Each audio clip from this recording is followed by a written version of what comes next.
السلام علیکم ورحمۃ اللہ وبرکاتہ۔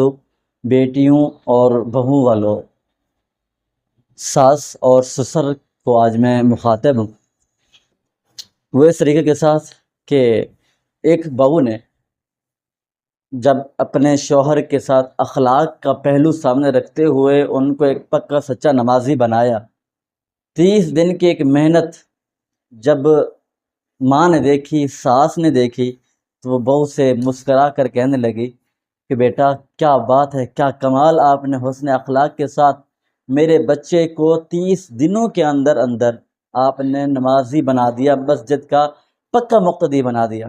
یہ بہت کمال کی بات ہے آپ کی کہ جو کام میں 30 سال تک نہ کر پائی وہی کام آپ نے 30 دنوں کے اندر کر دیا۔ تو اب دیکھیں کہ آگے سے بہو کا کیا ریئیکشن آتا ہے، بہو کیا جواب دیتی ہے۔ یہ جو کریڈٹ ہے بہو اپنے نام لے رہی ہے یا پھر یہ کریڈٹ اپنی ساس کے نام کرتی ہے۔ آج کل معاملہ یہیں پر بگڑتا ہے، چاہے کوئی شاگرد ہے تو وہ بجائے اس کے کہ یہی بہو والا طریقہ اپنائے، نہیں، وہ کریڈٹ اپنے نام لینا چاہتا ہے۔ کوئی مرید ہے وہ بھی کریڈٹ اپنے نام لینا چاہتا ہے۔ کوئی بچہ ہے بجائے والد کے کہ اس کو کریڈٹ دے، نہیں، بلکہ وہ چاہتا ہے کہ یہ سارا کریڈٹ، یہ سارا کمال میرا ہے، میری وجہ سے یہ سارا کام ہوا ہے۔ یہ بات بالکل غلط ہے۔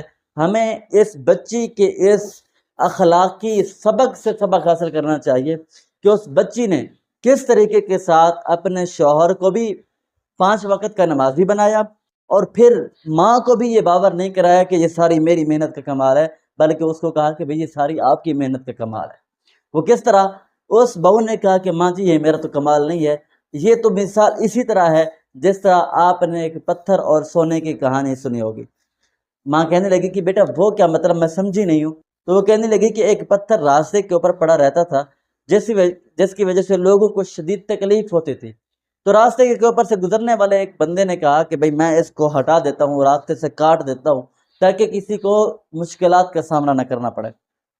اس نے اپنی کلہاڑی کے ذریعے، اپنے آلے کے ذریعے اس پتھر کو توڑنے کی کوشش کی۔ 1 ضرب ماری، 2 ماری، 3 ماری، غرض اس نے 99 ضرب ماری، لیکن وہ پتھر نہیں ٹوٹا۔ تھک ہار کر وہ بیٹھ گیا وہیں پر۔ وہاں سے ایک اور بندہ گزرا، اس نے اس دوسرے بندے سے مدد چاہی کہ اس پتھر کو ہٹانے میں میری مدد کیجیے۔ تو اب اس بندے نے جب 1 ضرب لگائی تو پہلی ضرب کے اوپر ہی وہ پتھر ٹوٹ گیا۔ تو جب وہ پہلی ضرب کے اوپر پتھر ٹوٹا نا، درمیان سے نیچے سے سونے کی ایک تھیلی نکلی۔ تو اب وہ جس نے آخری ضرب لگائی تھی وہ کہنے لگا کہ یہ سونے کی تھیلی میری ہے کیونکہ میں نے ضرب لگائی ہے، اور وہ جس نے 99 ضربیں لگائی تھی وہ کہتا تھا کہ نہیں بھئی 99 ضرب تو میں بھی لگا چکا ہوں، اس میں سے مجھے بھی حصہ چاہیے۔ تو ان کے درمیان اختلاف ہوا، جھگڑا ہونے کا اندیشہ تھا، تو ان دونوں نے یہ بات طے کی آپس میں مشورے کے ساتھ کہ بھئی ہم کسی منصف کے پاس چلے جاتے ہیں، تو جو ہمارا فیصلہ وہ منصف کر دے گا تو ہمیں وہی فیصلہ قبول اور منظور ہے۔ اب وہ بہو کہتی ہے کہ اماں جی وہ ان کا فیصلہ کچھ اس انداز میں ہوا کہ منصف نے کہا کہ یہ جس نے 99 ضربیں ماری ہیں، یہ سونے کی تھیلی کے 99 حصے اس کے، جس نے 1 ضرب ماری ہے 1 حصہ اس کا، اس وجہ سے کہ اگر اس کی 1 ضرب سے پہلے وہ 99 ضربیں نہ ہوتی تو یہ 100ویں ضرب کے ساتھ بھی یہ پتھر نہ ٹوٹتا اور درمیان سے خزانہ نہ نکلتا۔ تو اس کا مطلب یہ ہوا کہ میں آئی ہوں، ٹھیک ہے، ایک نئی زندگی کا آغاز ہے، میری محنت کا کوئی کمال نہیں ہے، اس میں آپ کی 30 سالہ محنت کا اثر ہے۔ جو آپ 30 سال کرتی رہیں، پھر میں نے آ کر تھوڑی سی محنت کی، تو بس یہ سارا کا کریڈٹ، سارا معاملہ، ساری محنت کاوش یہ آپ کی طرف جاتی ہے۔ اور وہ جو لڑکا تھا اس نے بھی پورے 30 سال گزار دیے تھے ماں کی نافرمانی کرتے ہوئے، ماں کی کوئی بات نہیں مانتا تھا۔ بالآخر اپنے بیوی کے حسن اخلاق کی وجہ سے، اس کی ایک محبت کے پہلو کے پیش نظر اس نے نماز کی عادت اپنے دل میں ڈالی۔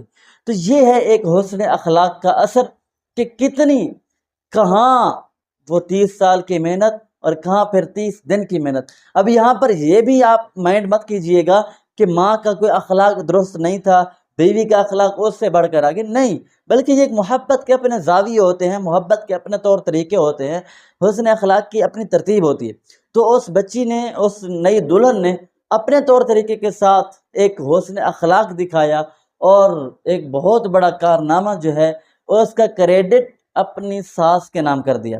تو جب یہ معاملہ ہوا تو پھر دیکھیں کہ کس طرح وہ پکا سچا نمازی بن گیا۔ تو اسی طریقے کے ساتھ ہماری جو معاشرے کی بہویں ہیں ان کو بھی چاہیے کہ کوئی بھی کام کر رہی ہیں، کوئی بھی معاملہ کر رہی ہیں تو اپنا کریڈٹ خود نہ لیں، بلکہ یہ کریڈٹ اپنی ساس کو دیں، اپنے سسر کو دیں، اپنے والدین کو دیں۔ جب ان کے دل کے اوپر آپ کی محبت آئے گی کہ بھئی یہ دیکھیں محنت اس کی ہے، لیکن وہ یہ محنت کا صدقہ، یہ محنت کا صلہ وہ ہمیں دے رہے ہیں، ہمارا نام روشن کر رہے ہیں، تو گویا کہ ان کے دل کے اندر آپ کی محبت بنے گی۔ جب ساس کے اندر، سسر کے اندر، باپ کے اندر، ماں کے اندر، اور اسی طریقے کے ساتھ پیر کے اندر، مرشد کے اندر، استاد کے دل کے اندر جب آپ کی محبت پیدا ہوگی نا، پھر دیکھنا کہ کس طرح آپ کے اندر کامیابیاں اور آپ کے معاملات میں کس طرح آسانیاں پیدا ہوتی ہیں۔ معاملہ یہیں پر اڑتا ہے کہ جب ہم وہ کریڈٹ چاہیے کہ ہمارا ہو یا نہ ہو، ہم دوسروں کے کریڈٹ بھی اپنے نام لینا چاہ رہے ہوتے ہیں، یہ بہت غلط بات ہے۔ جب ہم اپنا کریڈٹ کسی اور کے اوپر قربان کریں گے پھر دیکھنا کہ آپ کی گفتگو کے اثر کتنا ایک اثر کرے گا، گفتگو کا انداز کتنا ایک مؤثر ہوگا، یہ تب جا کر پتہ چلے گا جب آپ اپنا کریڈٹ اپنے بڑوں کو سونپیں گے، بڑوں کے حوالے کریں گے، بڑوں کے ماتحت رہ کر چلیں گے۔